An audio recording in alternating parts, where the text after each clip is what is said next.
G'day all. Just a quick introduction to some features of a criteria sheet. You will either have had or be about to have an assessment course, probably with my colleague Katie Weir, at some point in your program. So both the bachelors and the masters have an assessment course that looks at these kind of issues. And Katie's definitely the expert in this. I'm going to try and talk about it in the context of senior sciences and just some approaches that I use that I like. But I will try not to be too long on it, and I'm sure you already have some experience and knowledge, both of creating criteria sheets, or if you haven't, you will shortly be creating them, and of using them to try and do well on your own assessment tasks. Hopefully lots of my colleagues are using assessment criteria sheets in their assessments in this program, and they may well be using templates that look like this one, because this is one that we tend to use among our colleagues in the group. Excuse me. So I've kind of zoomed out for a moment to have a look at the overall features, and then I'll zoom in a second and we'll have a look at some of the more detailed text and ideas and so on. So for this particular one, it's an assessment task. It's in a course called 4321 EDN, which I don't think even exists anymore. It's one that I used to teach. So I thought I would take an example from a course that's not a course that you're in at the moment. It's an assignment that's out of 35 marks, and it's about taking a global issue and applying a scientific sort of concept to it. So you can see that I've set the marks up as 0 as a fail mark at this end, 17.5, which is 50% of 35, is kind of the pass mark. And then there are a number of gradations of pass marks up to 35, which would be 100%. This blue arrow is intended to suggest that it's a continuum. So it's not quantized. It's not you can get only 22.75 or 26.25. You'll get somewhere along that continuum if you meet the criterion at this level. Hopefully that's relatively clear, and we'll talk about it as we go in. So there are not vertical lines in the table here as well for the same reason, to make it look like a continuum of meeting the criterion at a particular level. So it's possible to meet it at a high level within a particular category or a low level within that same category, and so on. So I hope that makes sense. I've used descriptors up here that are not grades, so it's not 7, 6, 5, 4, 3, 2, 1. And it's not the old high distinction, credit, pass, etc. It's language that describes the level, but doesn't translate directly to a grade, because there's usually some sort of process getting from the mark on a particular assessment task to an overall grade for the course. And it's better in some ways if we don't confuse the terminology used in those particular processes. Hope that makes sense. There are 4 criteria on this assessment task. 1, 2, 3, and 4 is over the page. I've said on this one, that text might be too small to see. I hope it's not too bad. Submitted assignments must demonstrate control of the features of academic writing as described in the task sheet, appropriate formatting of text and references, proofreading for correctness of grammar and expression, and elimination of typographical errors, use of academic rather than colloquial English, but the use of the first person I is appropriate in this genre of academic writing. So what I haven't done there is made that kind of writing a criterion of assessment. I could have said, for 5% of the mark, you have to use correct APA referencing and make sure it's not full of typos and very carelessly presented, but I didn't. So basically, I have the option of saying, look, this assignment is unacceptable, please resubmit, because it doesn't meet these criteria, but there are not marks for that, because that's not one of the things that the course was testing, was the ability to write an academic paper or a university assignment. The course was assessing particular content. So the alignment between curriculum, pedagogy, and assessment meant that the criteria had to be the things that we actually cared about students learning in this particular assessment task. Okay, let me see if I can be technical enough to zoom in from here. There we go, nice. Okay, so first criterion, criterion 1, an application of knowledge and skills of the teaching area, which was your science subject area that you're looking at, in considering global concerns and challenges that face humanity in a range of diverse contexts. So could you take your physics knowledge, chemistry knowledge, biology, earth and environmental science knowledge and apply that to a global issue?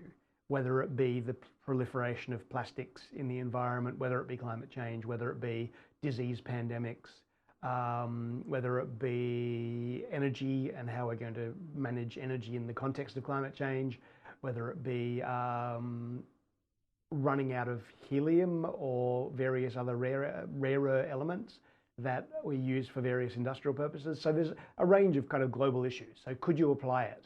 And in that, there are these descriptors. Now, the descriptors should not be basically the same text exactly with kind of adequate, good, very good, excellent, just one word tweaked. Does that make sense? So they should be quite different descriptors, but at the same time, they have to be qualitatively different so that you as a marker can make a judgment about is the performance at this level or at that level. So I've tried to describe what we're looking for in relation to this criterion as clearly as I can and say, all right, a stunning, brilliant, high distinction, top grade, A mark piece of work for this would be have creative original application of knowledge and skills specific to the teaching area. So in other words, it's not just random stuff that you know, or it's not your political belief or whatever. It is actually relevant science knowledge. And then it's applied to a global issue. And also you've added, because you've done a top level assignment, the ability to differentiate instruction. So for students with abilities or disabilities or a range of special needs and or different levels of achievement, literacy, numeracy, etc. Can you differentiate instruction and enhance learning? So that was kind of a signal to the students. This is what a top level performance looks like. It's creative and original. In other words, it's not just regurgitation of other people's work. You've shown some synthesis and evaluation, those top levels of Pisano. And you've added the level of detail of not just here's how you teach it to a whole class, but here's how you differentiate, which is a higher level of performance. Next level down, excellent application of knowledge and skills specific to the teaching area to a global issue in an authentic way. Now, you could argue that authentic maybe is a little bit subjective in this context as a word, and I'd probably agree with that argument, but I couldn't think of a better one. That it didn't seem like it was just thrown together for an assignment, but that seemed like there was some actual thought and connection behind it. Clear, relevant, and appropriate application, and so that's at the high level still, the credit level. So effectively high distinction credit level. So that's a 5, sorry, at a 5.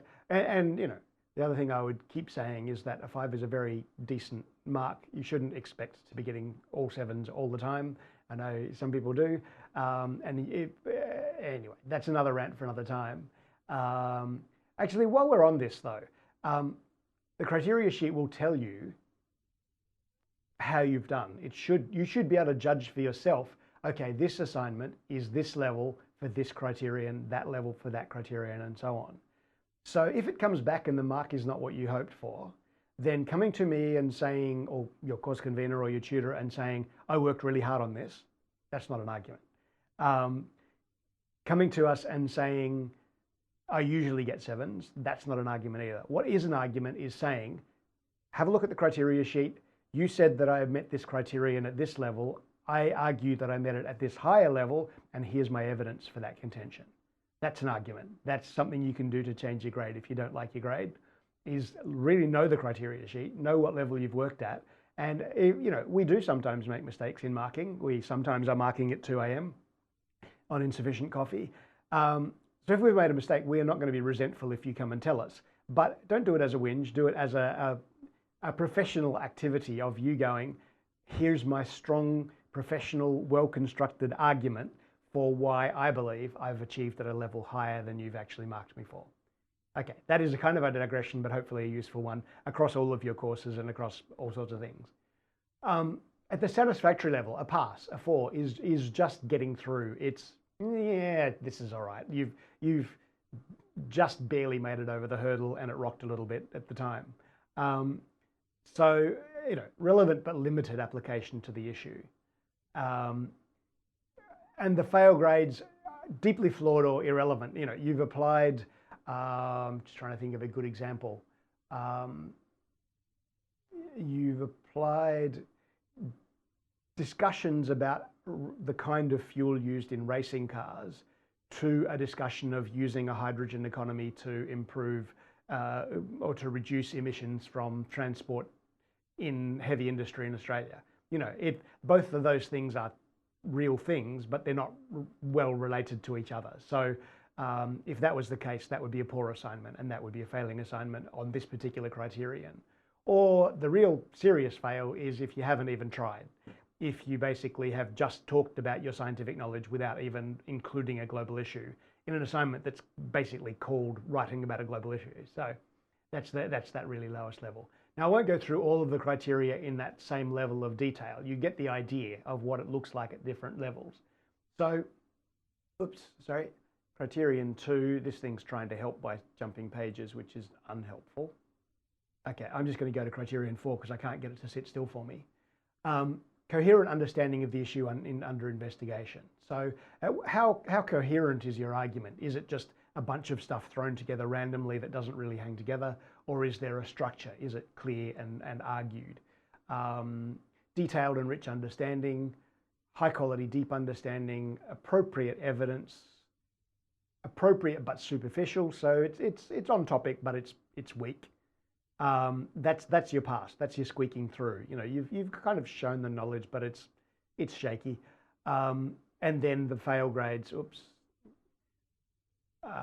are deeply flawed or limited understanding, no apparent clear understanding, or confusion between the issues and so on. So it's similar. So the criteria for both are essentially the same. So I won't say too much more again about a criteria sheet, but I wanted to point out some of the features.